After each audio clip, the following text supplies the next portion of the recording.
Antes de arrancar, lo único que hice fue instalar una librería, bien, que la vamos a necesitar para la clase de hoy.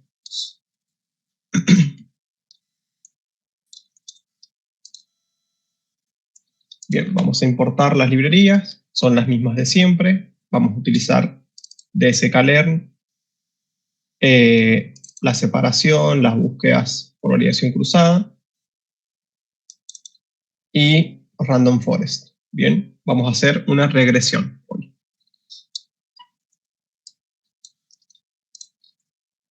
Vamos a utilizar para el ejemplo un dataset que ya conocemos, que es el de los precios de las casas de Boston. No ejecute esto. Ahí está. Bien.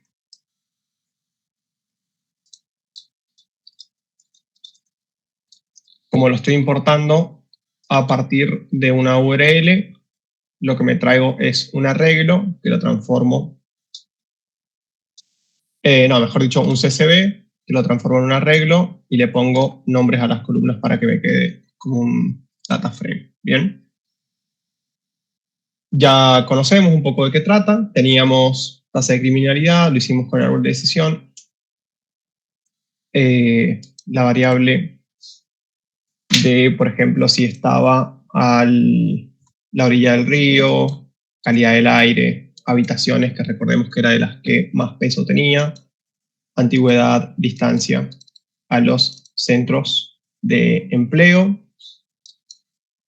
impuesto, ratio alumno-profesores, esto, si mal no recuerdo, era personas afroamericanas, y esto era la proporción de personas de bajos ingresos, de bajo nivel socioeconómico.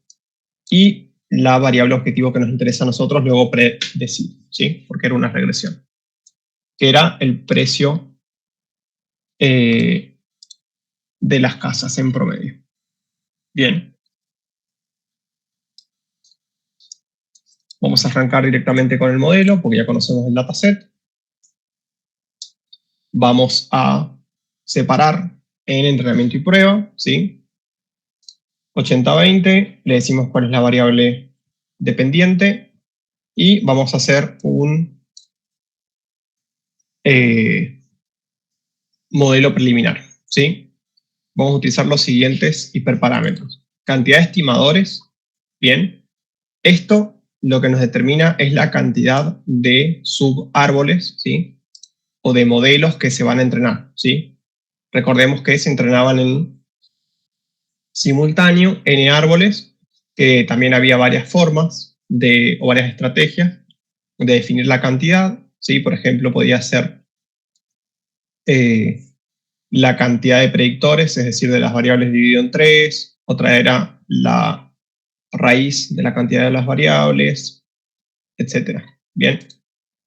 Nosotros vamos a utilizar 1, 2, 3, 4, 5, 6, 7, 8, 9, 10, 11, 12, 13. Vamos a arrancar con cantidad de árboles igual a cantidad de variables. Bien.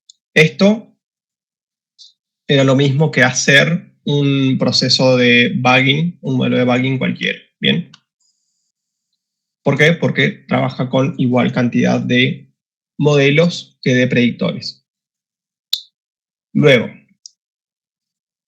¿cuál va a ser? Tenemos que definir el criterio de comparación. Bien, porque recordemos que tenemos que decirle en base a qué estadístico comparar. Vamos a utilizar los errores al cuadrado. Bien, podemos utilizar otro, vamos a utilizar los errores al cuadrado. No lo vamos a acotar por profundidad y vamos a utilizar un predictor por estimación o por árbol, ¿sí? Porque iguale la cantidad de árboles a la cantidad de predictores.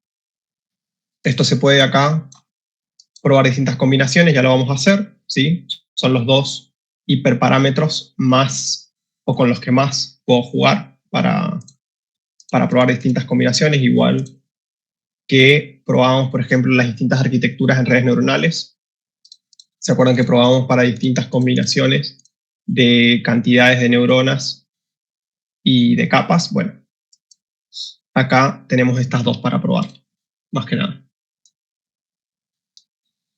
Luego tenemos un score de out of bag que dice que si le pedimos que lo calcule, bien o no, puede ser por ejemplo el R cuadrado.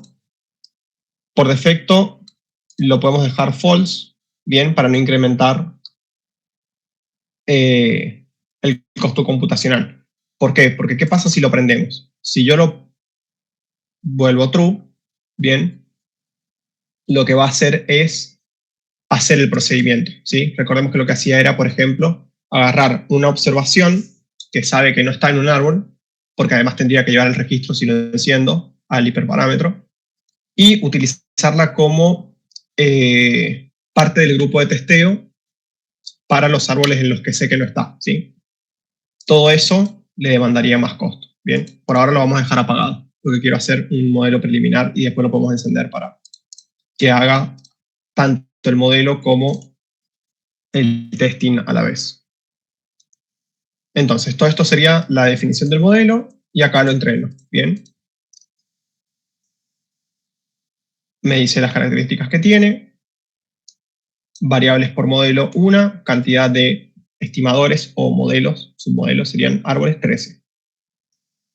En jobs era el... sí, siempre dice el número de cores, pero es la cantidad de poder de procesamiento que le doy. Si lo dejo al -1, que es lo que dejamos por defecto siempre, es que utilice todos los que nos presta Google.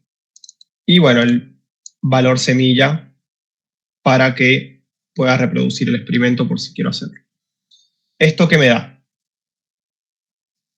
404 observaciones en el grupo de entrenamiento y 102 en el grupo de test, que lo vamos a usar más adelante. Y con estas 404 es con lo que voy a trabajar.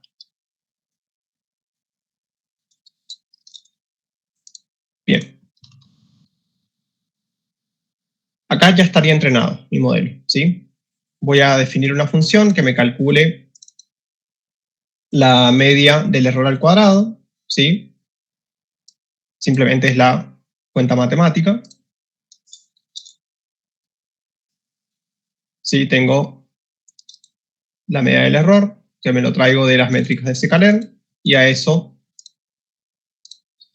lo elevo al cuadrado. Esto ya lo definí.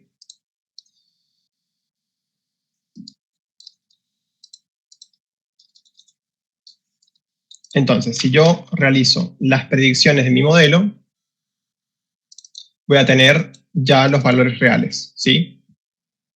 Perdón, los valores predichos. Los valores reales ya los tenía acá, en iTest. Entonces, si tengo ambos, puedo calcular los errores, su promedio, y elevarlos al cuadrado. Me queda 4,14 de error, ¿sí? Bien, este es el estadístico a mejorar luego, ¿sí? Ese va a ser nuestro punto de comparación. Bien, entonces ya tenemos un modelo preliminar bastante por defecto y un estadístico al cual vamos a apuntar mejorar, ¿sí? Ahora sí, vamos a trabajar con la optimización de hiperparámetros.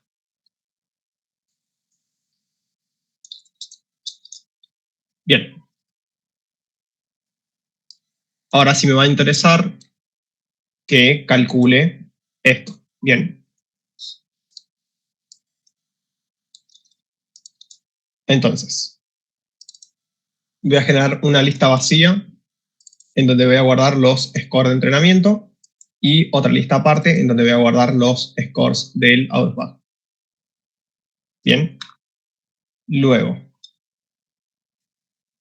voy a generar un rango de estimadores, ¿sí? Es decir, un rango de cantidad de árboles.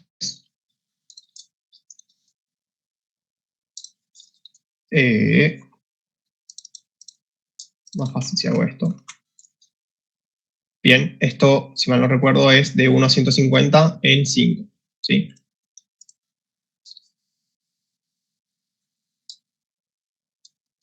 básicamente va a ser 5 combinaciones de árboles, ¿sí?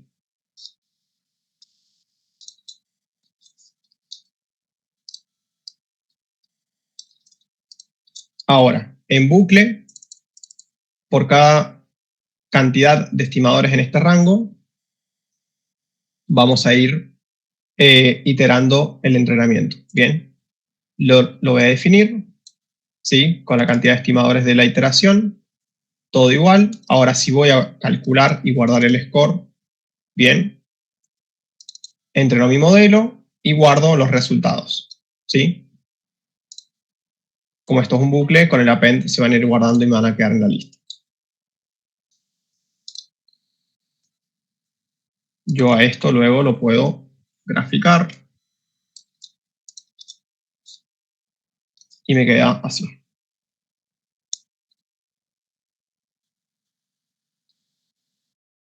Bien, voy a poner esto pantalla completa.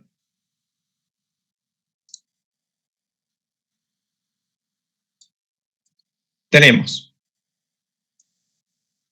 los distintos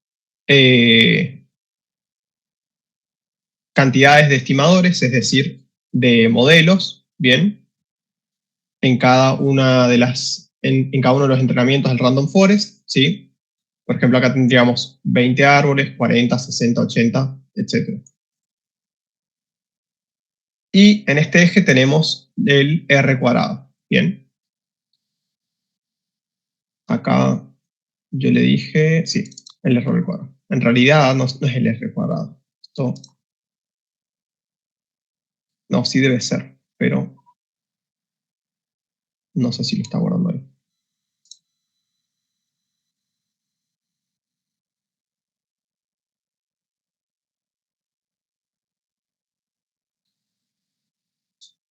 Quiero ver a qué se refiere con...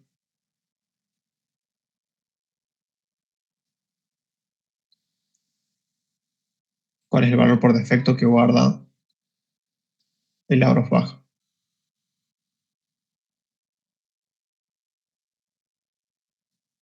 No importa.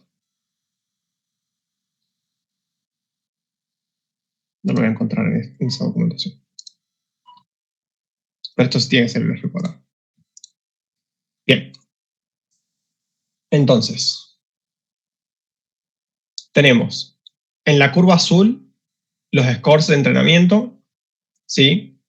Y en la curva naranja los scores del out of bag, es decir, el testeo que hace por validación cruzada por sí mismo el método del random forest. Bien. Acá lo que pasa es que llega un punto en donde ya no sigue incrementando el estimador, ¿sí? El estadístico. ¿Por qué? Para el entrenamiento, obviamente, porque ya no tiene más cosas para probar, entonces llega al máximo, que es 1, y no tiene cómo seguir creciendo. Y para el grupo de testeo que hace, ¿sí? En base al método del out of bag, llega un punto de convergencia en donde ya la incrementalidad es insignificante, ¿sí? Entonces, si bien el score máximo se da en 126, más de 20 no tiene sentido porque la ganancia es insignificante.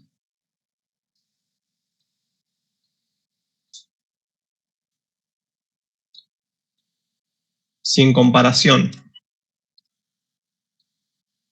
hiciésemos validación cruzada, ¿sí?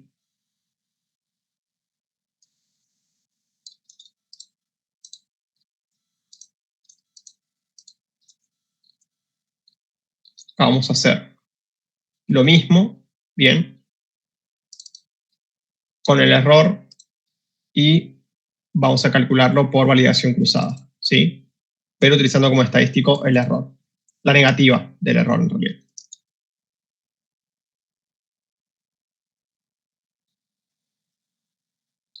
Es para el mismo rango, para el mismo espacio de búsqueda.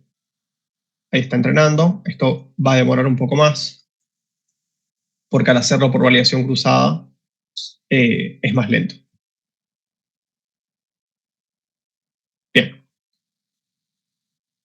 este me interesa más que el anterior. ¿Por qué? Acá se desprenden dos conclusiones muy interesantes, más que con el R cuadrado. La primera es que vean cómo la línea azul, ¿qué hace? Se sobreajusta. Bien. ¿Por qué? Pueden ver que es mucho menor el error en la línea azul, que es la de entrenamiento, que en la de los scores de validación cruzada. Llega un punto que ya no puede bajar más el error porque ya no tiene más nada que aprender de las relaciones de las variables, ¿sí? Y cómo va a ser siempre mejor que la curva de que está utilizando como testeo por validación cruzada. Bien. Y pasa más o menos lo mismo en el sentido de que llega un punto en que agregar más estimadores, es decir, más árboles, no genera ninguna ganancia significativa. Bien. Entonces, acá podemos hacer con la misma lógica que cuando hacíamos la elección de cantidad de un valor, ¿sí? Del hiperparámetro, por ejemplo, era no me sale el nombre del modelo ahora, que hacíamos el elbow, por el gráfico del elbow, y elegíamos la cantidad. Bueno, en clustering, perdón, no me salía. Elegíamos la cantidad de subgrupos, bien, o de grupos. Bien, de la misma forma yo puedo elegir en dónde la ganancia de, acá sería la reducción del error, ya no se vuelve significativo, ¿sí? El cambio. Dicho de otra forma, aumentar la cantidad de estimadores no incrementa de forma significativa la reducción del error. Bien.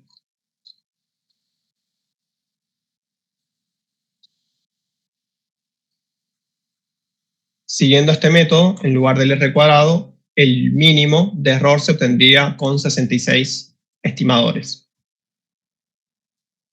Bien. Esto probando en el rango de cantidad de estimadores, ¿sí? También podemos utilizar la cantidad de predictores. Bien, podemos probar con la cantidad de predictores por estimación, ¿sí? Yo puedo dejar fija la cantidad de estimadores en 20, porque a partir de 20 vimos que ya no había ganancia significativa ni de R cuadrado ni de reducción del error. Entonces, vamos a dejar en 20 la cantidad de estimadores y vamos a ir combinando la cantidad de variables por estimador. ¿Sí? Acá tengo el hiperparámetro máximo de variables por estimador y es lo que voy a ir probando.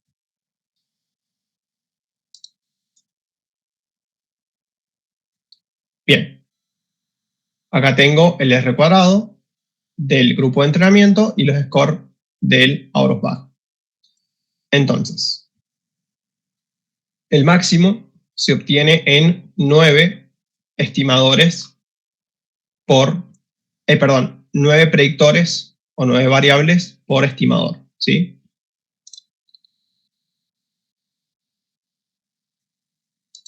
Bien. Y si yo hiciese lo mismo, por validación cruzada, y mirando el error, vamos a ver si coincide o no.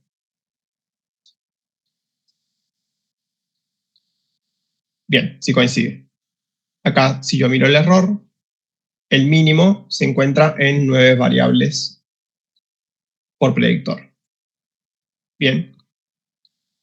Entonces, con 20 estimadores y 9 predictores por estimador, obtendría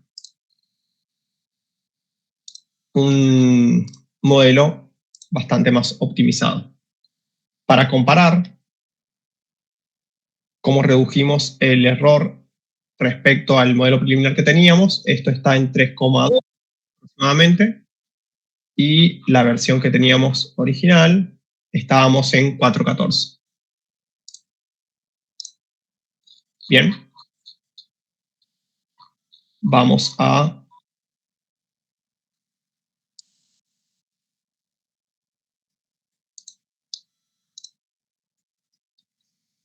hacer la combinatoria ahora.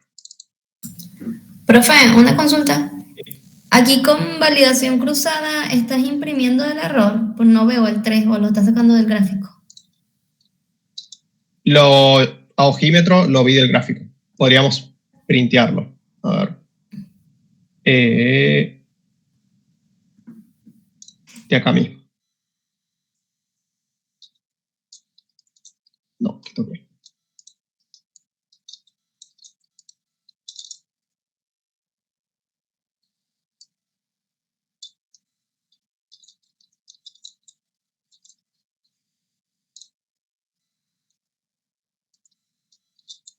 Error en óptimo de Max Features.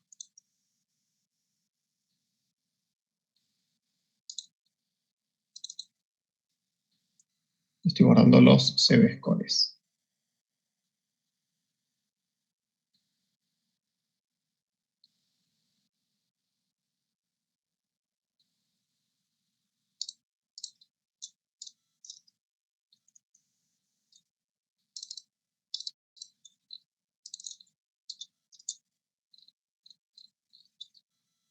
Si hago un min de esto,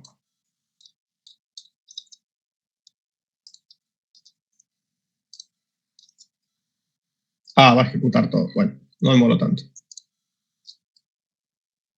Bien, 3,23.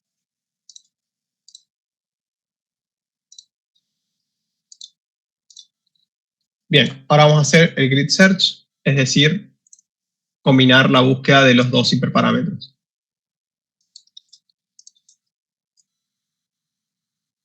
Vamos a probar 20 estimadores, 5 variables. Yo acá puedo poner más combinaciones, como por ejemplo 10, 20 y 30. Yo ya sé igual que 20 es lo mejor. Y features, yo sé que 9 es lo mejor. Vamos a probar 5, 7, 9, no sé, 11. Y bueno, distintas profundidades del árbol. Yo acá lo que quería probar era distintas profundidades del árbol, pero vamos a probar las tres combinatorias juntas. Esto está bien, la combinación de parámetros es lo que yo le paso acá. Y luego en este diccionario voy a guardar los resultados, ¿sí? ¿Por qué? Porque después quiero convertir esto en un data frame y imprimir la tabla. Esto, bueno, pensé que iba a tardar más. Ahí está. Esto tiene seguramente tiene prendido el imprimir. Sí, acá, estoy imprimiéndolo yo a propósito de los parámetros. Bien, lo que me interesa a mí acá es la tablita. Bien, esto de todas formas es el R cuadrado.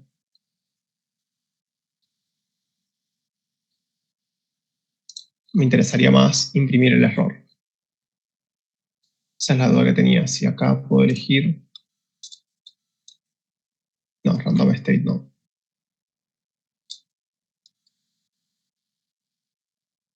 Claro, esto es un booleano. Yo quiero criterion.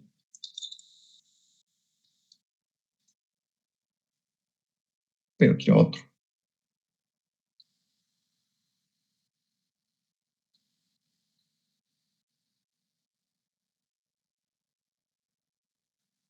Okay. Me interesa más reducir el error que aumentar el R cuadrado. La coma.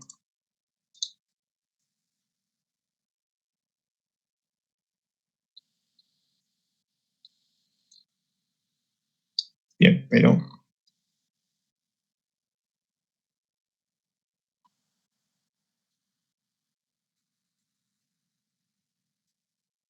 necesito el otro atributo. Lo hace más rápido si lo googleo.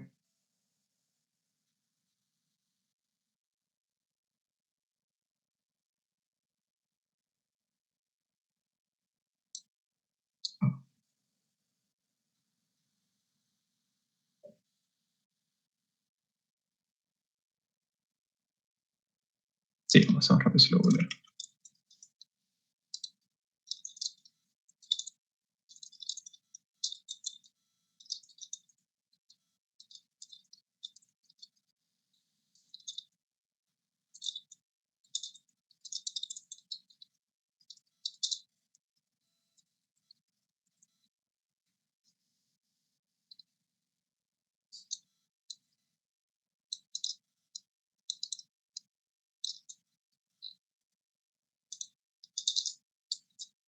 no es atributo del...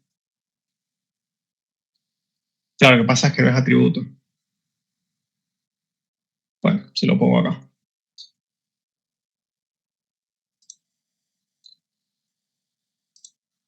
Después de entrenar, vamos a tener que predecir y guardar esto. Y esto lo voy a guardar también en el listito. Ya que estamos.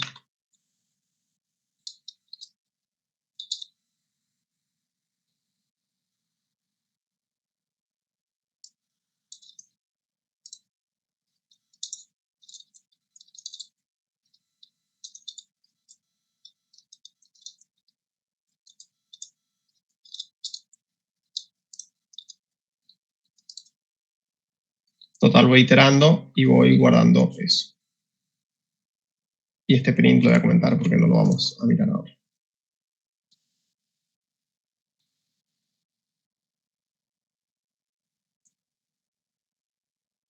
Bien, pero esto es la raíz.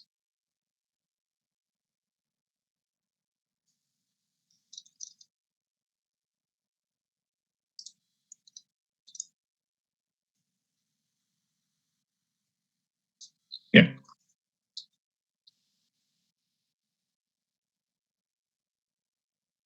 ¿Por qué no cambió? Me suena que esto es la raíz, no es el error medio.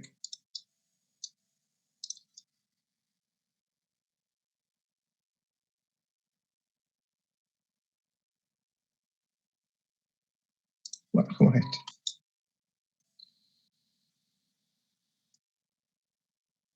Bien. Lo quiero sortear por este.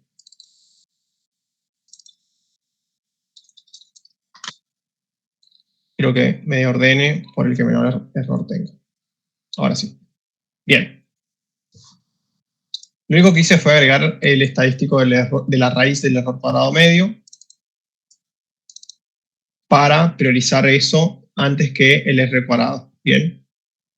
Es decir, me interesa más a reducir el error que aumentar el R cuadrado. Tengo un R cuadrado de todas formas muy bueno, de 87,9, en el que menor error tiene una profundidad de 20, con 9 variables y 30 estimadores, ¿sí? Acá lo que está pasando claramente es que estos 10 estimadores extra me dan una ganancia marginal sobre los 20, pero aún así me sirve. Reduce bastante el error.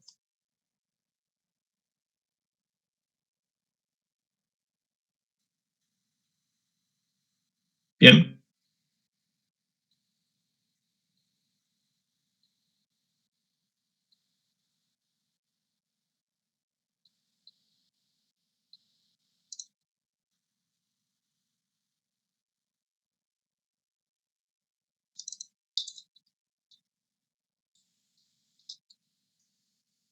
Esto lo puedo comentar.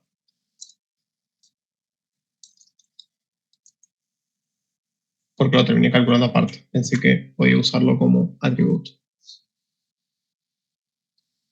Bien. Con el criterio por defecto va mejor todavía. Y no corta. Es mejor no cortar la profundidad. Bien. Entonces ahí quedaría la búsqueda por Auerbach, ¿sí? De los mejores estimadores, ¿sí? En otras palabras, hacer esto directamente conviene bastante, pero se puede hacer paso a paso por si queremos ver cómo va mejorando o empeorando o el punto de inflexión en la cantidad de estimadores o en la cantidad de variables por estimador. Bien. Como es bastante flexible, no tenemos que hacer casi nada de preprocesamiento. Lo único obligatorio, obviamente, es que los valores estén expresados en términos numéricos, obviamente. Más allá de eso, no se necesita ningún otro paso de preprocesamiento. Y otra cosa que por ahí quedó un poco suelta de la clase pasada, voy a parar en el R cuadrado, en el gráfico de R cuadrado, es que habíamos hablado de que el modelo, ¿sí? El modelo de Random Forest, suele devolver R cuadrados mejores o mayores en comparación con otros modelos. Bien, a mí lo que más me interesa, más allá del R cuadrado, que no está mal que sea grande, que sea alto, yo priorizaría la reducción del error, ¿sí? ¿Por qué? Esto era error, no sé por qué dice. A mí me interesa más la reducción del error que la maximización del R cuadrado. Bien, entonces yo esto mismo lo puedo hacer, ¿sí? Por ejemplo, así como agrego en un bucle for y voy guardando, yo puedo empezar acá a agregar modelos. Bien. Por ejemplo, los modelos los podría definir dentro del bucle y ejecutarlos a los n modelos, bien, cada uno con su espacio de búsqueda. Creo que acá se ve más claro. Ahí abajo. Cada uno con su espacio de búsqueda, ¿sí? Y entrenarlos en bucle, ¿bien? Y después, si lo que hago es guardar en un diccionario, ¿cuáles son? ¿Puedes parar de subir y bajar la pizarra cada 2 segundos? Sí, perdón. Gracias. Entonces, esto no lo puedo poner en pantalla grande. Entonces, como les decía, yo puedo combinar modelos, cada uno con su espacio de búsqueda, ¿sí? Y si yo acá agrego el model, pero simplemente el nombre, a la tabla,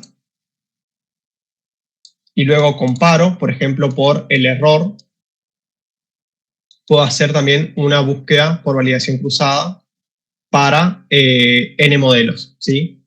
Por ejemplo, Random Forest, árbol, regresión lineal, etcétera, ¿sí? Si fuese clasificación, también puedo utilizar los que sean para clasificación, lo mismo. Bien.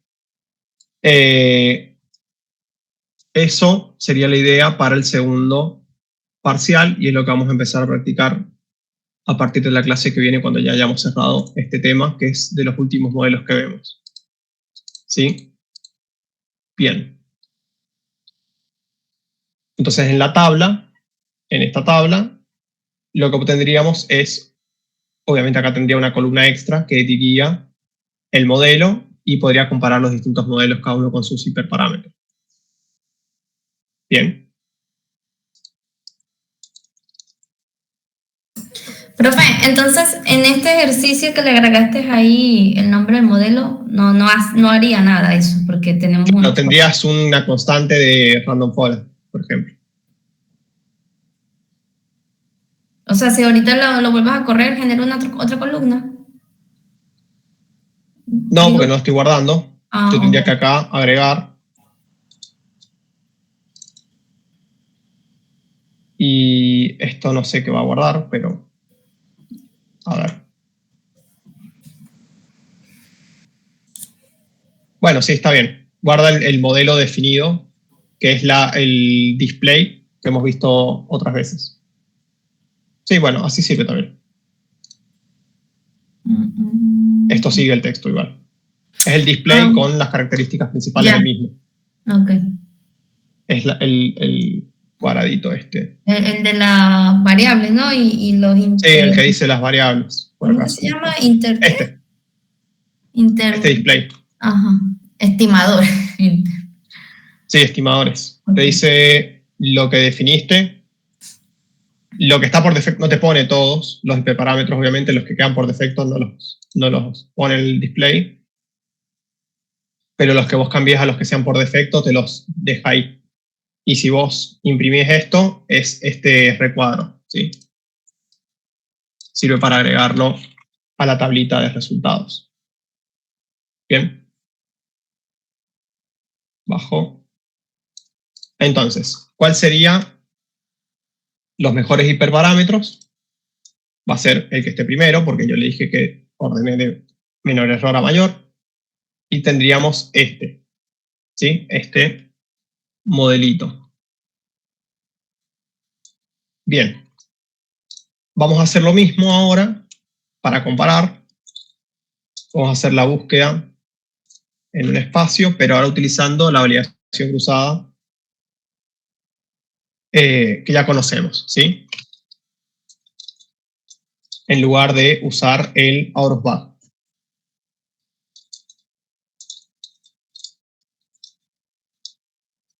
Vamos a poner el mismo espacio de búsqueda. Ahí lo copio y lo pego.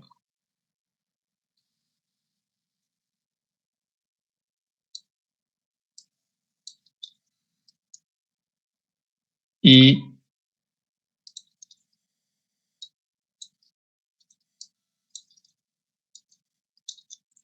ejecutamos. Bien, acá tengo el grid search, que es la búsqueda por validación cruzada para un espacio de búsqueda de varias dimensiones.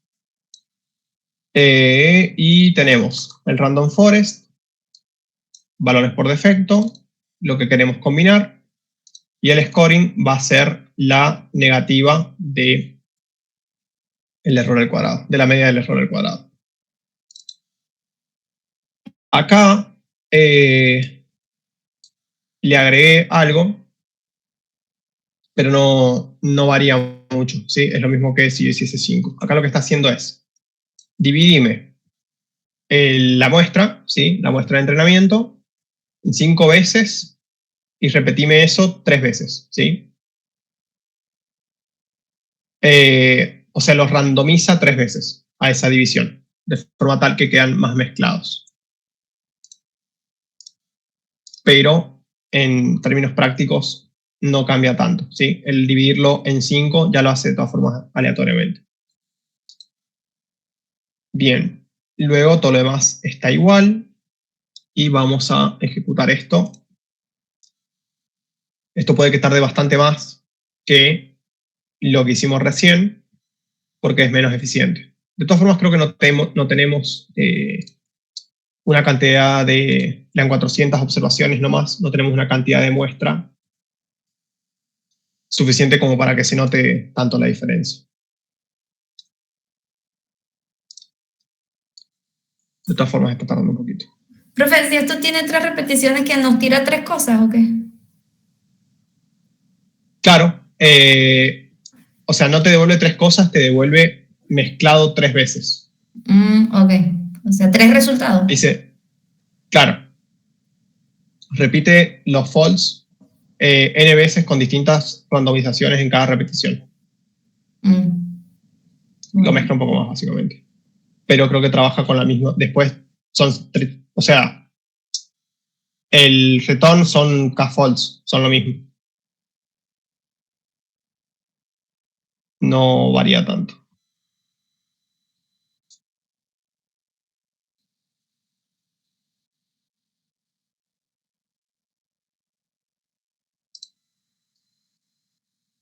Como lo que me interesa es que sean subgrupos mezclados, ya de por sí lo hacía el modelo en sí. Bien, acá tenemos nuestra tabla de resumen. Lo que nos interesa a nosotros es este valorcito, ¿sí? 325. ¿Cuál es el valor que maximiza? En realidad, en este caso, que minimiza los errores. Tenemos una profundidad de 10, 5 variables por estimador y 30 estimadores. Sí, 30 estimadores, 30 árboles. El estadístico que nos interesa a nosotros es el score promedio de testing, que dijimos que sea la negativa del error, 3,25. Bien.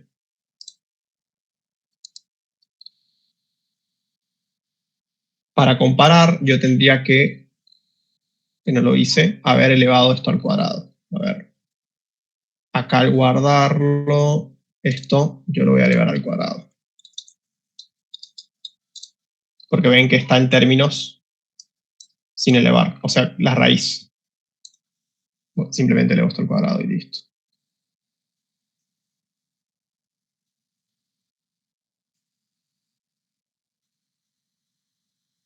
¿O no? ¿Estoy haciendo bien?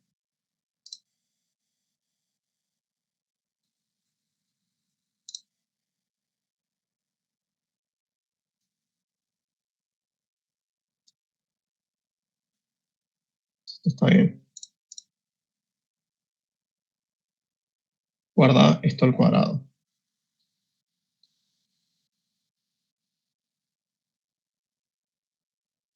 Bien, bueno, entonces tiene menos error. Eso tiene los errores con los que veníamos trabajando. ¿Por qué pasa esto? Tendría que chequearlo, pero para mí esto viene de la mano con que el out of bag error habíamos visto que era más permisivo con el entrenamiento. No sé si permisivo es la palabra. Como que chequeaba peor el cálculo del error, ¿sí? Es decir, que suele ocurrir filtrado de información, ¿sí? Lo que hace que cuando hace este pseudo chequeo por validación cruzada, se equivoque menos, ¿sí? Porque de una forma u otra está conociendo el dato, ¿bien? A diferencia de esto que tiende a ser más riguroso al hacer eso. Bien, de todas formas, los resultados son parecidos. Son simplemente dos formas de hacer lo mismo. Ahora vamos a hacer solamente para tener una alternativa más, que es la búsqueda de hiperparámetros utilizando otra librería. Bien. Vamos a utilizar esto que instalé al principio de la clase, esta librería, y vamos a probarla cómo hace la búsqueda. Bien. Vamos a hacer una función que haga la validación cruzada, ¿sí? Voy a poner un montón de combinaciones de hiperparámetros en cantidad de estimadores, profundidad, mínimo de muestras por división, mínimo de muestras por nodo, cantidad máxima de variables por estimador, etc. Bien, y estos dos van a quedar fijos. Haciendo esto, tengo una validación cruzada normal. Lo que va a cambiar es que entra esta librería para buscar el score.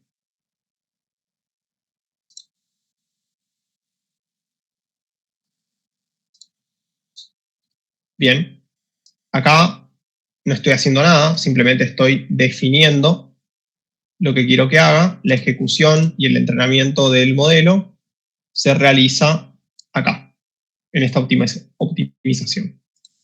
Bien. Esta librería viene como a enlatar todo lo que es la búsqueda por validación cruzada y a optimizarla basado en la búsqueda bayesiana, ¿sí? A ver si lo explicamos de forma simple acá. Hace un cálculo estadístico para encontrar los mejores hiperparámetros. Bien. Me devuelve que la cantidad de estimadores óptima es 30, coincide con lo de arriba, una profundidad máxima de 7, un mínimo de 15 observaciones por bifurcación y 2 por nodo. Bien, esto viene de la mano de que son pocas observaciones en la muestra realmente. Y máximo de variables por estimador 7, ¿sí? Y también un score de R cuadrado del 84. Bien, en base a esto yo puedo calcular, ¿sí? A esto que yo denomino el study, ¿sí? En base a todas estas combinatorias, yo puedo quedarme con los best params, al igual que hacíamos con la búsqueda por validación cruzada. Yo a mi random forest, si le paso estos hiperparámetros, tengo un modelo final. Y si lo entreno, hago la predicción y calculo la raíz del promedio de los errores al cuadrado, tengo un error de 4,34. Bueno, bastante malo. Creo que habíamos llegado a algo mejor con la validación cruzada. ¿Por qué me da tan mal que he comentado que me da tanto peor que el 3,23 que habíamos llegado? Esto está bien, el espacio de búsqueda es el mismo. Está todo dentro del espacio de búsqueda. Podríamos agregar esto. A lo que voy es, si yo tengo este espacio de búsqueda, o sea, si tengo esto dentro del espacio de búsqueda, claro, si tengo esto dentro del espacio de búsqueda, quizás no está contemplando esto acá. Claro, porque lo que hacía esto era sugerir valores enteros entre lo que está acá.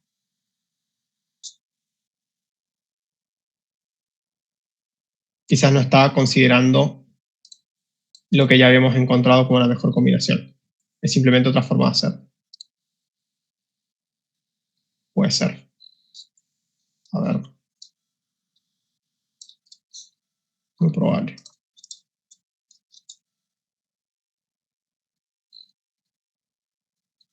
Claro, pues esto va englobado dentro de un... Claro, 30 intentos. Bueno, es muy probable que esté pasando eso. Entonces, según la búsqueda bayesiana, el error que minimiza en su espacio de búsqueda sería este, pero es peor que la que habíamos hecho por validación cruzada. ¿Qué ventajas tiene hacerlo así? La primera es que te permite tener un enlatado de random forest a las cuales vos le agregás el dataset ya dividido y te dice, mira, con lo que me estás pasando, estadísticamente o por probabilidad estadística, la mejor combinatoria que encuentro en tu espacio de búsqueda es esta. Y los errores que vas a tener rondan el 4,34 en las predicciones. Bien, entonces, ¿qué te permite? Ahorrarte el trabajo de la validación cruzada utilizando un modelo que está súper optimizado, bien, en cuanto a costo computacional, ¿sí? Pueden ver que no se tardó absolutamente nada. Menos de 30 segundos, apenas una iteración por segundo. Entonces nada, esto te ahorra quizás el trabajo de buscar hiperparámetros por uno mismo, ¿sí? Y es sumamente válido. Si después uno quiere ponerse más fino y la búsqueda hacerla más de forma manual, probablemente llegue a reducir un poco el error.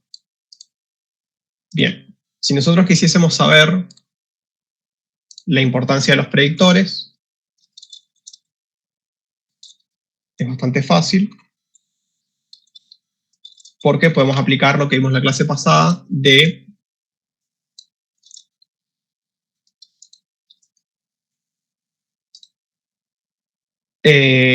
los conceptos de la importancia de los predictores, ¿sí? ¿Se acuerdan que hablamos de la importancia por permutación, por ejemplo? Bien, una forma de obtenerlo es así, ¿sí? Ya es un atributo de por sí del modelo, entonces es bastante fácil de obtener. Acá tenemos Ya sabíamos de todas formas cuáles eran los importantes, pero acá quiero destacar algo muy importante también. ¿Se acuerdan cómo a partir del quinto predictor eran todos 0, ¿no? En la clase donde vimos árboles de decisión. Bueno, acá podemos ver cómo otros predictores cobran mucha más importancia que los 5 primeros que teníamos la clase pasada. Si bien la cantidad de habitaciones sigue siendo la más importante, hay otros predictores que cobran importancia, como por ejemplo la pureza del aire, ¿sí? O, bueno, la distancia de todas formas ya estaba contemplada con importancia, pero el ratio de alumno-profesor les redujo la importancia, ¿bien? El único que sigue sin cobrar importancia alguna es si es limítrofe con el río, ¿sí? Porque creo que eran muy pocas observaciones las que tenían eso como true. Entonces, ¿por qué pasa esto? Esto pasa justamente porque el random forest nos está limitando con óptimos locales, ¿sí? Al probar, bien, nosotros tenemos 30 estimadores, bien, no uno solo, con hasta 7 variables en cada uno, bien, para distintos subconjuntos de datos. Entonces es muy difícil que no queden, al revés, es muy difícil que queden variables sin probar, ¿sí? ¿Se acuerdan que lo que pasaba en el árbol, cuando veíamos cómo hacía la bifurcación, cómo hacía las preguntas para la bifurcación, hacía, por ejemplo, hasta 3 preguntas en las que muchas veces no preguntaba, por ejemplo, por variables como esta, la antigüedad de la casa, los impuestos, etcétera, ¿sí? Sé que se enfrascaba solo en 2 o 3 variables para preguntar y listo. Por eso el resto quedaba como importancia 0. Al hacerlo con Random Forest, al mismo experimento, porque es el mismo dataset y es el mismo problema el que estamos tratando de resolver, vemos cómo todas las variables cobran importancia, ¿sí? Al menos algo. Lo que me indica que utilizó todas las variables en al menos un árbol. Salvo la última, quizás. Bien, si ahora hacemos la importancia por permutación,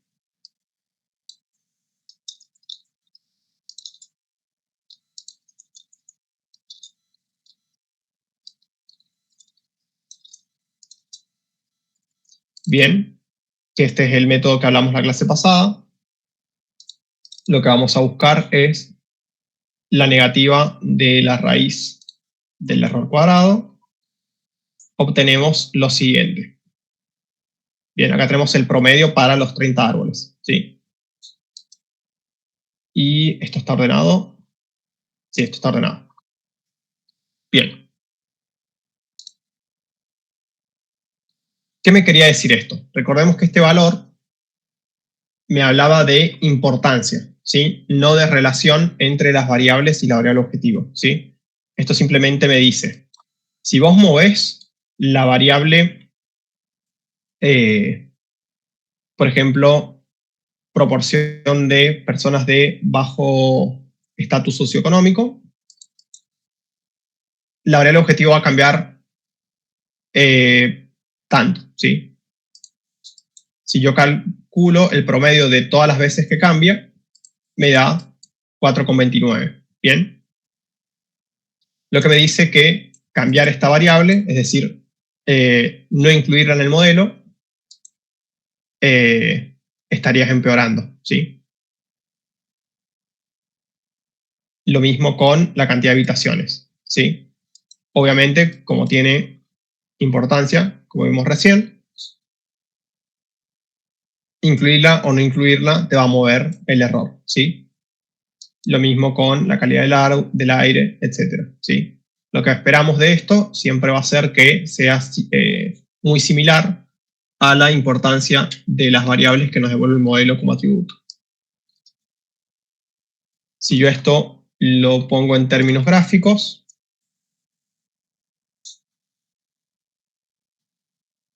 podemos ver el incremento de los errores en promedio por el método de la permutación de variables, ¿sí? Esto, dicho de otra forma, incluir o no incluir estas dos variables te mueve el error en esta medida, en promedio. ¿Bien?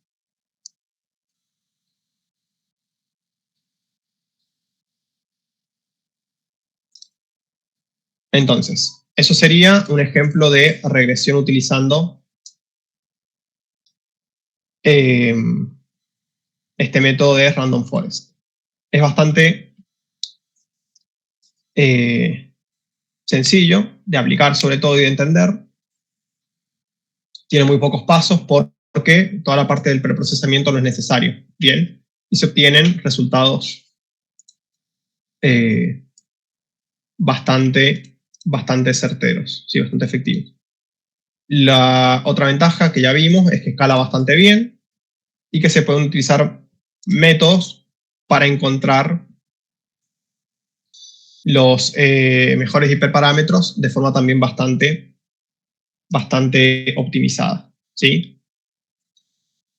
Y por último, si nos interesase saber cuáles son las variables con más importancia, también lo podemos encontrar. Bien, lo único que no tenemos es los coeficientes de relación, ¿sí? De relación marginal, por ejemplo, pero bueno, para eso tendríamos que hacer otro modelo. Bien, si lo que me interesa a mí es predecir la variable objetivo de forma consistente y de forma rápida, bien, este modelo es una muy buena opción.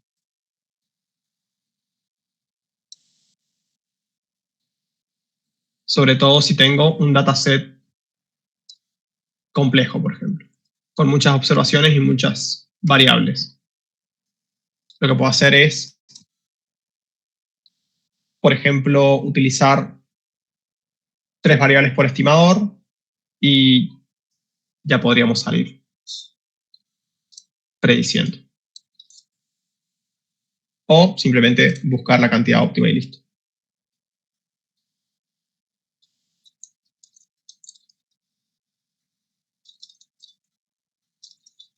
Bien, si les parece, vemos un ejemplo de clasificación.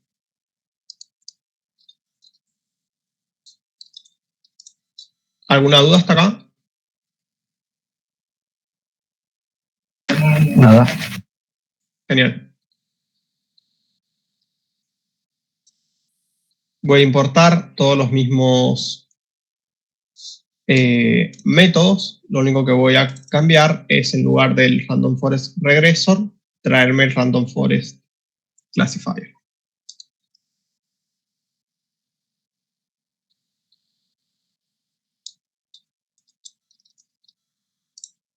Bien, como set de datos voy a traer un dataset que ya les voy a pasar contexto de qué tiene.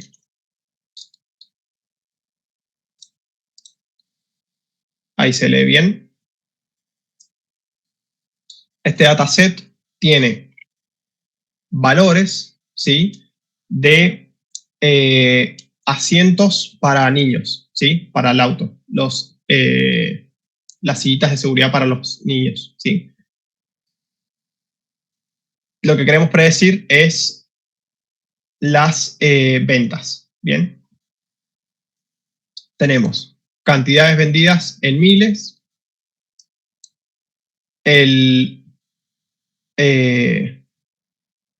esto era el precio de la competencia, los ingresos de la comunidad, donde está el salón de venta, publicidad del local, ¿sí?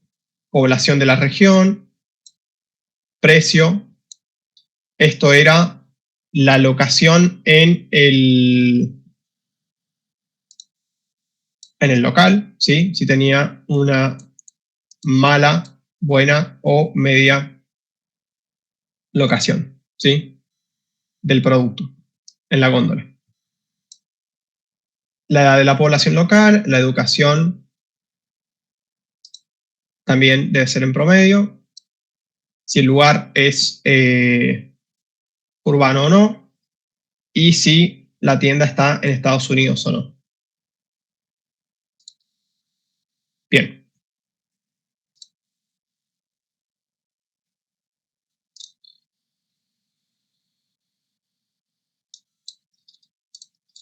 Voy a mostrar cómo queda la tabla.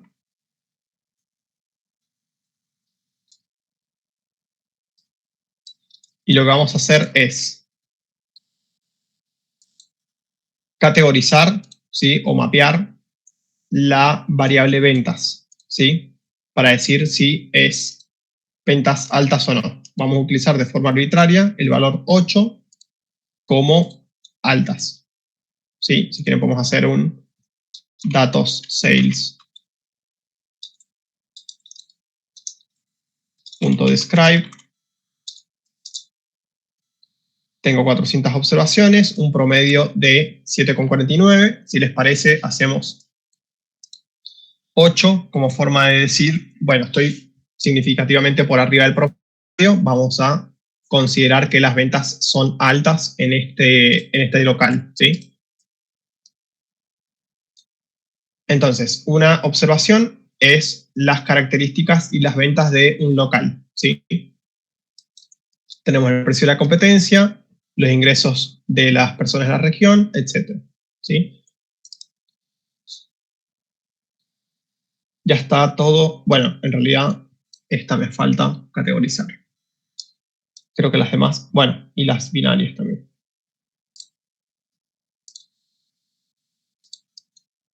Eso sí lo tengo que hacer. Perdón, Entonces, ¿no era que una de las ventajas de Random Forest era la no necesidad de claro, pero no la puedo dejar como escrita. Tengo que hacer que sea número. Ah, perfecto. Sí, sí. Ayer, O sea, entonces, ¿tienes que hacer todo numérico? Siempre tiene que ser todo numérico. Sí. Ok. Sí. Pero no binario, necesariamente. No necesariamente binario, por lo menos que sea numérico. Estas dos son binarias, no le va a quedar otra que ser unos y ceros, pero esta que sí es categórica, con varias clases.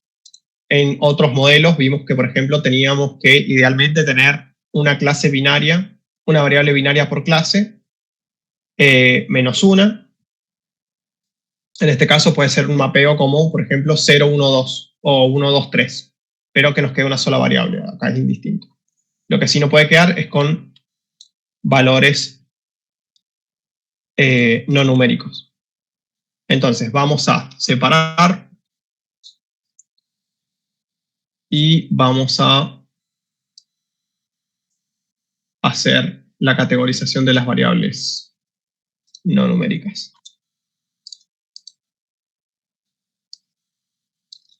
Me voy a traer los one-hot encoding que usamos en otras clases para definir cuáles son las variables categóricas y se lo aplico. Bien.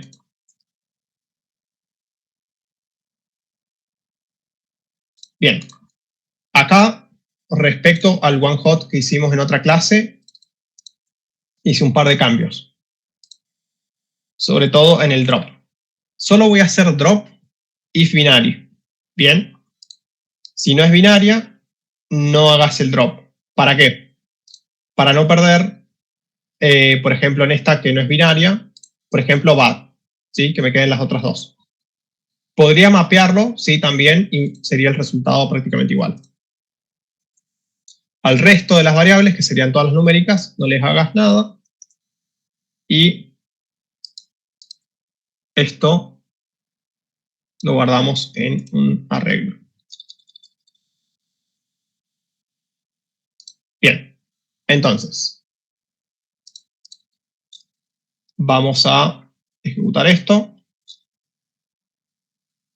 Ahí se hizo la transformación. Y vamos a ver cómo queda. Bien. Me va a dejar las categóricas primero, pero no importa. Acá tengo todas mis variables. Por ahora solo descarté la de las binarias, ¿sí? Acá en vez de usar el one-hot encoding, podría haber mapeado a mano y hubiese sido lo mismo. Bien. Ahora sí, vamos a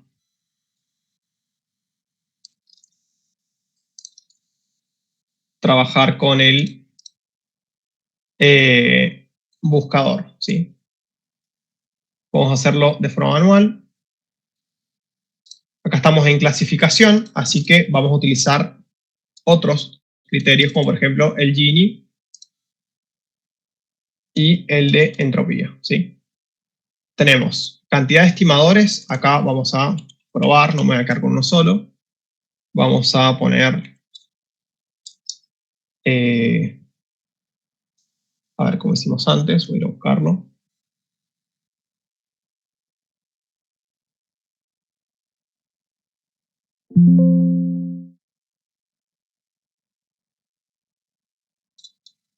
Vamos con esto.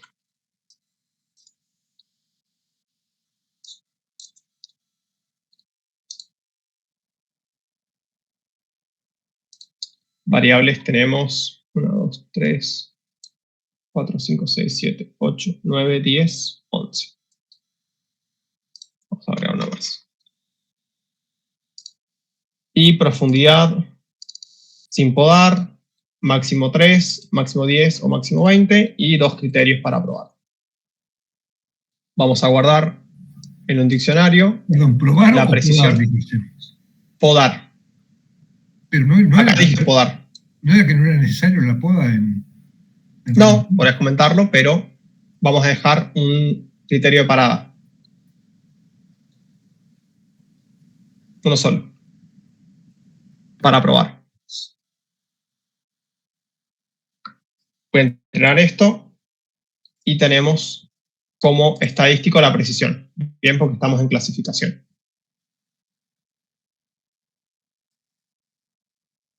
Ahí está, bueno, está imprimiendo todas las combinaciones.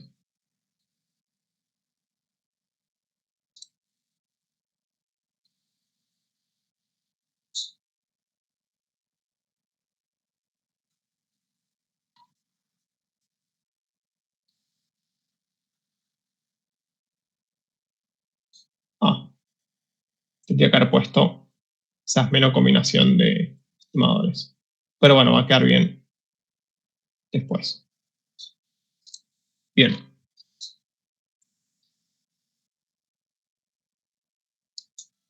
En base a esto vamos a obtener cuál es la mejor combinatoria y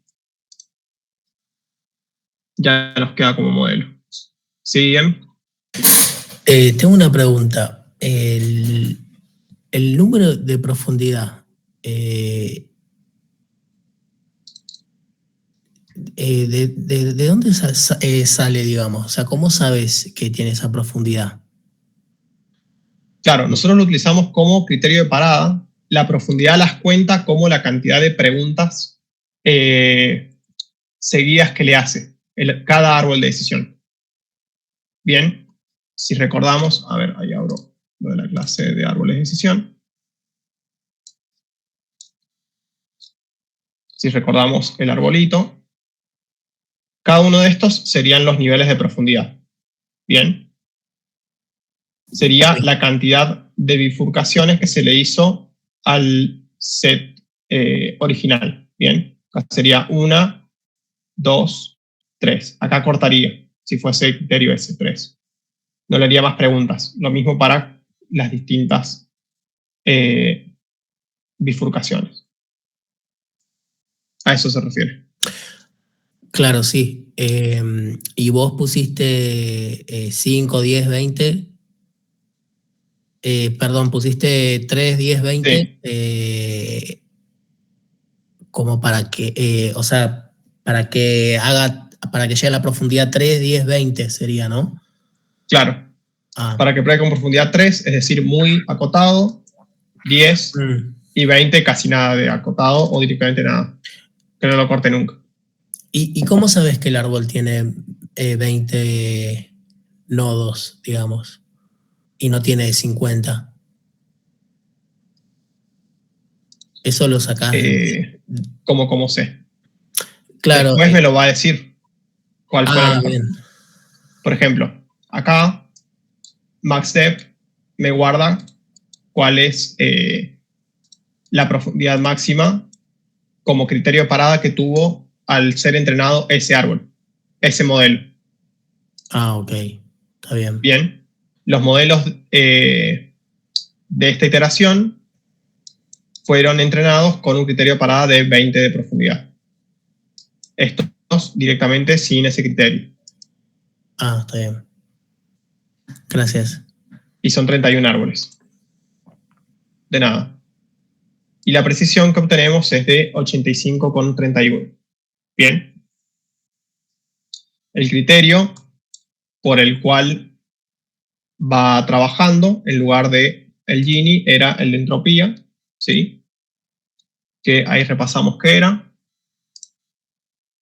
Y, bueno, profundidad 20 y variables por estimador 9. Bien. Esa sería la mejor combinación, utilizando el criterio del Auerbach. ¿Sí?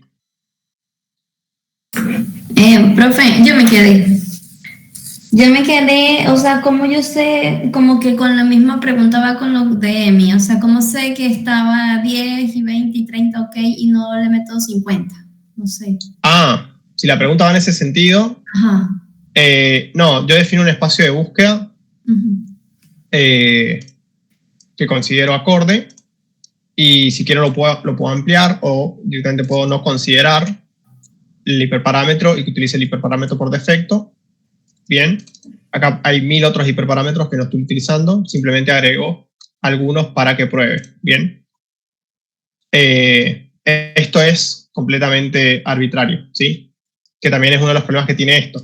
Se no puede incluir todo el universo de los valores posibles para que busque, porque si no, no terminaría nunca de buscar. Bien, solamente incluyo algunos para que pruebe, ¿sí? De todas formas, esto no está tan mal porque incluyo valores muy bajos y non, es decir, que no tengan el criterio, y valores bien altos, ¿sí? Como profundidad 20, que es un montón. Nosotros cuando empezamos, ¿cuántos datos teníamos? El set tiene 400 observaciones. Ok. O sea, si tuviésemos Y yo a eso le saco... observaciones, aquí en vez de ponerle 10 y 20, serían que 50, ¿no? ¿Cómo? Si No tuviéramos un dataset con 1000 filas, este tendría que ser más grande. No necesariamente. No. Okay. No, porque vos pensás que, por ejemplo, en vez de este criterio podría haber utilizado el de mínimo de observaciones por bifurcación o el de mínimo de observaciones por nodo. Pero vos pensás que al hacer 20 bifurcaciones, estás dividiendo la muestra cada vez, ¿sí? Que le haces una pregunta en cada nodo. Entonces tenés, y ni siquiera arrancás con 400, son 320. Entonces 320 en la primera pregunta, te quedan 160 y 160 por lado, por decir algo, suponiendo que lo divide igual. 80, 40, 20, 10, ¿sí? En 5 preguntas ya no te quedan casi nada de observaciones para hacerle más preguntas. ¿Me explico? Entonces 20, sea la cantidad que sea de observaciones, es un montón de profundidad. Ok. Bien. Bien. Acá, sí. Perdón, que te interrumpa. Te hago una consultita. Donde pusiste número de estimators, range 1,150,5, eso va de 5 en 5, ¿no? Creo que sí. A ver. Sí, es un start, stop, step. Ah, claro, está.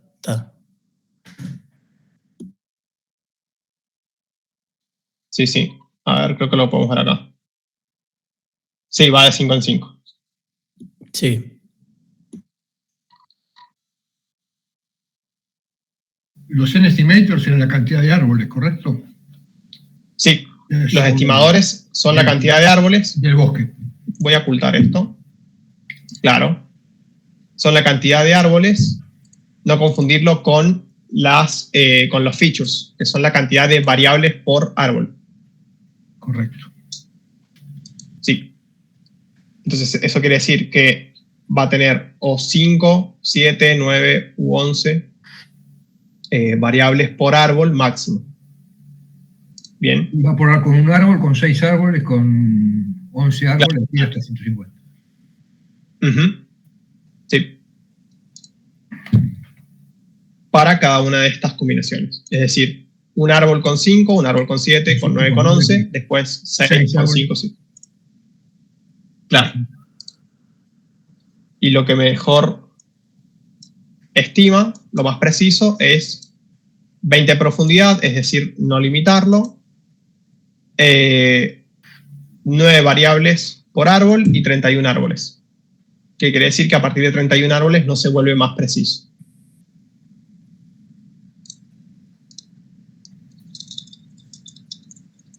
Bien.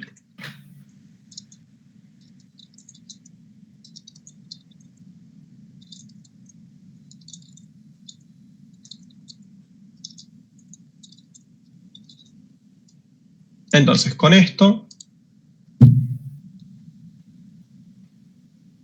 puedo hacer las predicciones del modelo final. Bien. Acá lo defino.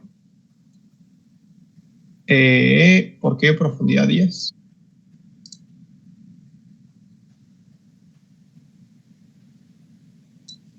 Grid, esto no es. Acá, esto es otra cosa.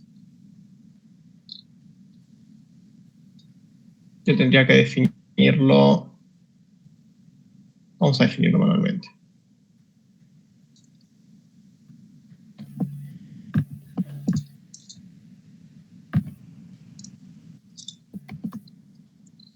Tenemos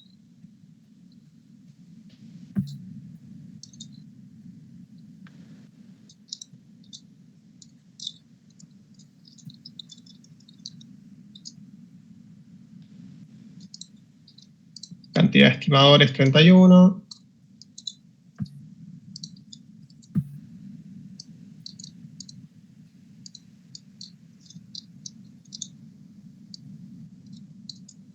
Nueve variables por estimador. Esto no lo vamos a acotar.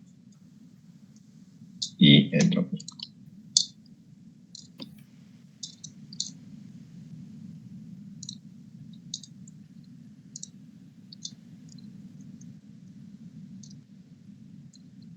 Bien.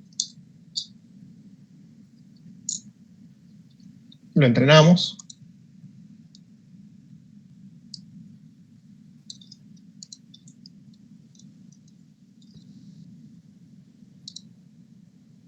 Y... mira, cambia de color. Eso no lo había notado nunca. Cuando está con entrenamiento que sin entrenar. Bien, y de esto podemos obtener las predicciones.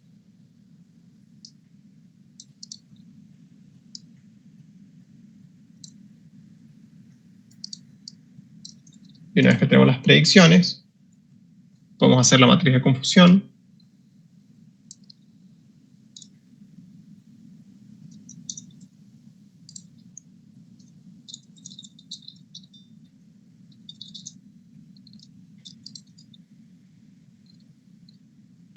Y nos queda así. Creo que está bastante feo los colores del gráfico. No sé por qué eligió esos colores. Son los colores por defecto.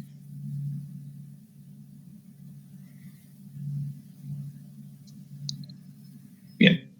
Teníamos mejores matrices. Ya busco otro. Entonces, utilizando el grupo de testing, llevo una precisión del 80. Bien. ¿Qué quiere decir? Que la precisión que yo tenía, que era de 85, del Random Forest, sea mucho mayor que la 80 de la predicción final con el grupo de testing. Que significaría que el modelo está un poquito sobreajustado. Bien. Para el grupo ventas bajas, ¿sí? Tiene una precisión del 77, es decir, que predice si un local va a tener bajas ventas con el 77% de precisión y que va a tener ventas altas con el 85%. Y tiene una precisión del 80 para el modelo entero. Bien. O sea, si te dice que vas a vender mucho, le crees más que si te dice que vas a vender poco. Un 10%. Por ejemplo. Claro. Sí, sí.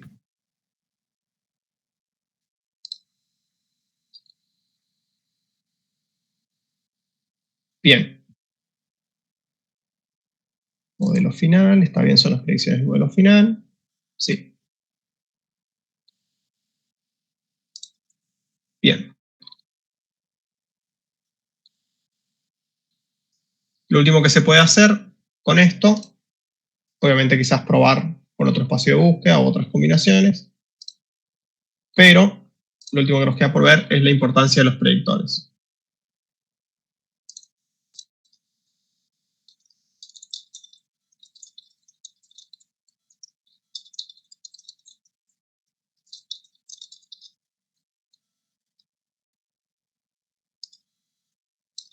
Al igual que hicimos con la regresión, puedo ver la importancia de los predictores. Bien.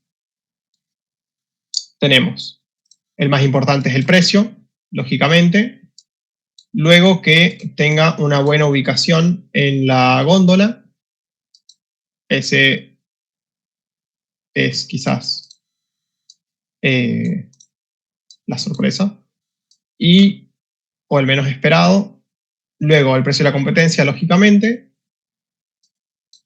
Publicidad. Los ingresos de la población. La edad promedio de la población. La cantidad de población. La educación. Y por último, menos importantes, que esté ubicado en una zona urbana y que esté en Estados Unidos. ¿O no? Perdón, Bien. ¿el Shelf Block Good Click qué es? ¿Mercadería del estante? No, que tenga buena ubicación en góndola. ¿Sí? Esto lo que te dice es que, por ejemplo, el producto no está escondido en el local, sino que es visible. A diferencia de, por ejemplo, que tenga mala ubicación. Eso refunciona en marketing, incluso la puntera de góndola. Claro. Hay distintas partes de las góndolas que se venden, o sea, te cobra el supermercado por exponer tu mercadería ahí, te lo cobra con diferentes. Te cobra aparte. Ajá. Sí, sí. Claro. Bueno, entonces acompañaría la hipótesis de que es importante. Está bien. Bien, acá esto ya lo hablamos un par de veces, pero lo repetimos, que la importancia no es lo mismo que la relación bien marginal que tiene la variable con la variable objetivo. ¿Sí? Pueden ver obviamente que están todas en positivo, porque es el aporte que hacen al error. ¿Sí? Entonces, el precio de la competencia, lo que uno diría es que afecta de forma negativa a mis ventas. ¿Sí? Bien. Si la competencia tiene mejores precios, yo debería tener peores ventas. Bien. Dicho de otra forma, esta variable junto con el precio deberían tener relación negativas entre sí. Si yo bajo el precio, debería vender más. Si la competencia baja el precio, debería vender menos. Bien. Que ambos tengan el mismo signo nos habla de que no estamos midiendo la relación marginal, sino que estamos viendo la importancia de la variable en sí. Bien, no si tiene relación directa o indirecta. Si esto lo pongo en términos gráficos, es lo mismo, ¿sí? Pero podemos ver cómo, o mejor dicho, qué variables son más importantes que las otras.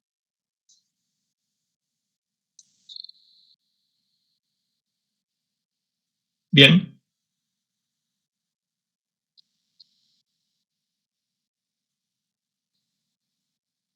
Esto sirve para analizar, por ejemplo, si conviene eliminar una variable del modelo o no. ¿Sí? Por ejemplo, en el ejemplo anterior de la regresión teníamos que ser limítrofe al río no aportaba nada a la predicción del precio de las casas. Bien, en este caso, la menos importante sería que el local esté en Estados Unidos. Y la más importante son el precio, la ubicación en la góndola y el precio de la competencia. Y la publicidad, luego. Luego, un poco menos importante es que el producto no tenga una mala ubicación en la góndola, si lo ponemos en términos de qué es lo que sería bueno. El ingreso de la población, la edad de la población, y luego, mucho menos importante, población, educación, que esté en zona urbana, y las últimas dos. Bien. Guardamos esto. Bien, esto sería los ejemplos del modelo de Random Forest, tanto para regresión como para clasificación. Pueden ver que son muy similares, lo único que cambia es el método en sí, que uno es un regresor y el otro es un classifier. Pero lo que hacen ambos métodos es exactamente lo mismo, ¿sí? Lo otro que va a cambiar, obviamente, es el estadístico, ¿sí? Acá está. Y, bueno, obviamente el criterio, ¿sí? Y los estadísticos, ¿sí? En uno tenemos precisión y en el otro tenemos el error. Pero eso es igual que siempre en regresión y en clasificación. Los parámetros son los mismos, ¿sí? Porque recordemos que los parámetros o podan al árbol o los definen, ¿sí? Nada más. Como no hacen nada con las variables, ¿sí? Las variables bien podrían no tener nombre directamente y sería lo mismo.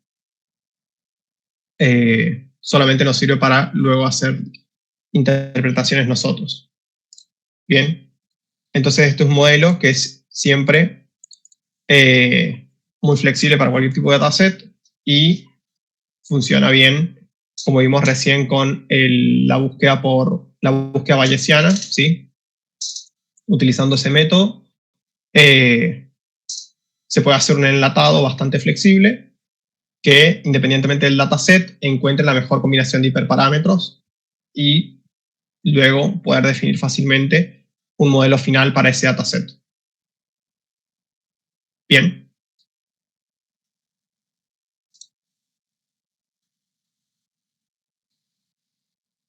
Entonces,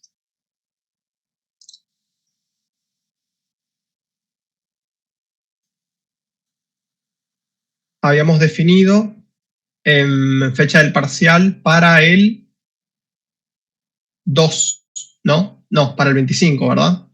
O para el 2. ¿En qué habíamos quedado? El 27 tenemos 1. Y Para el 2 habíamos quedado. Habíamos hablado y entonces quedamos para el 2. Bien, está bien. Sí. Me acordaba bien tenemos entonces. otro. Bien, entonces 2. Bien. Hasta acá entraría el parcial. Bien, de acá en adelante vamos a practicar lo que vimos. Y nada, les voy a dar el dataset del parcial para que lo vayan avanzando y se vayan sacando las dudas a medida que lo avancen. Para el recuperatorio, lo voy a pasar esta semana, así tienen una semana para resolverlo y que se les junte lo menos posible con lo que sería el parcial en sí. Bien, y las consignas del parcial recién sería la semana que viene, se las voy a dar, si quieren casi 2 semanas. Hasta el 2. Consulta, ¿y el recuperatorio del segundo parcial cuándo sería? Y el recuperatorio del segundo parcial siempre es la primera semana de julio, bien, pero no se hace un parcial entero de nuevo, sino que se corrigen los puntos que tengan que corregir para llegar a la promoción o a aprobar. ¿Sí? ¿Cuál sería la fecha de cierre de esta materia? El cierre de la materia siempre es, bueno, acá se da la segunda semana de julio. Okay. ¿Sí? Por lo general a mí me hacen entregar notas, sería acá el viernes 11, creo. Sí, bien. Lo más probable es que esa fecha tenga que entregar nota final. Gracias. Bien. Entonces les decía, la idea, ¿sí?, de cómo va a ser el segundo parcial es que en base a un dataset ejecuten, entrenen distintos modelos en búsqueda de cuál es el mejor modelo y la combinatoria de hiperparámetros de ese modelo que reduzca el error o aumente la precisión, ¿sí? Ya sea si es clasificación o regresión. Bien. Obviamente con toda la exploración de datos, toda esa parte que también vieron para primer parcial, porque hace al proyecto. Bien, si les parece, hicimos la pausa, podemos dejarlo acá, a menos que tengan alguna duda. Y nos vemos la semana que viene. Exacto, totalmente. Gracias. Otra aclaración. Sí, la iba a comentar y me olvidé. Es en base a que la clase pasada hablamos de que, bueno, Ale nos mostró cómo había hecho para distintos modelos con un mismo dataset y había obtenido distintos R cuadrados. Bien, ahí vos, particularmente Ale, fíjate ya que tenés el modelo entrenado, en lugar de comparar R cuadrados, compará los errores. Fíjate si también te da el árbol. ¿Lo hiciste? Lo hice y esta, la que mostré en clase fue la versión 1. Estoy en la versión 2, pero hice tantas cosas que me había olvidado. Si querés, bueno, si lo tenés, pásalo así, igual de corto el mensaje por Telegram. La idea es que compares, además de los R cuadrados, no te quedes solo con eso, sino que comparen también los errores. Esto les sirve para el parcial a todos. No se queden con el R cuadrado, también miren los errores. Sería a lo que quería llegar. ¿Bien? ¿Por qué? Porque el Random Forest, por ejemplo, les va a dar siempre R cuadrados más altos. ¿Por qué? Porque como vimos acá, quiero llegar a la parte de la importancia de los predictores. Esta. Como vimos acá, al igual que como vimos en el árbol de decisión, vimos para el mismo dataset 2 modelos, mismo estadístico, mismo atributo de los modelos, que es la importancia de los predictores. Acá estamos teniendo en cuenta muchos más predictores que en el árbol de decisión no. Esto que tiene como consecuencia un R cuadrado siempre más alto. ¿Bien? ¿Por qué? Porque le está dando importancia a más variables, es decir, está teniendo en cuenta más variables para explicar las variaciones de la variable objetivo. ¿Bien? Entonces, en ese sentido, también vas a reducir más el error, pero es también importante mirar el error, ¿sí? Porque por la lógica que tiene el modelo, siempre te va a dar el R cuadrado más alto. El Random Forest, ¿sí? Entonces, nada, eso es importante. Bien, a eso quería aclarar, me ha quedado en la cabeza ese tema. Bien, si no hay ninguna duda, lo dejamos acá y nos vemos el lunes. Hasta el lunes, profe. Chao, chao. Adiós. Buenas Nos vemos. noches. Hasta lunes. A ver.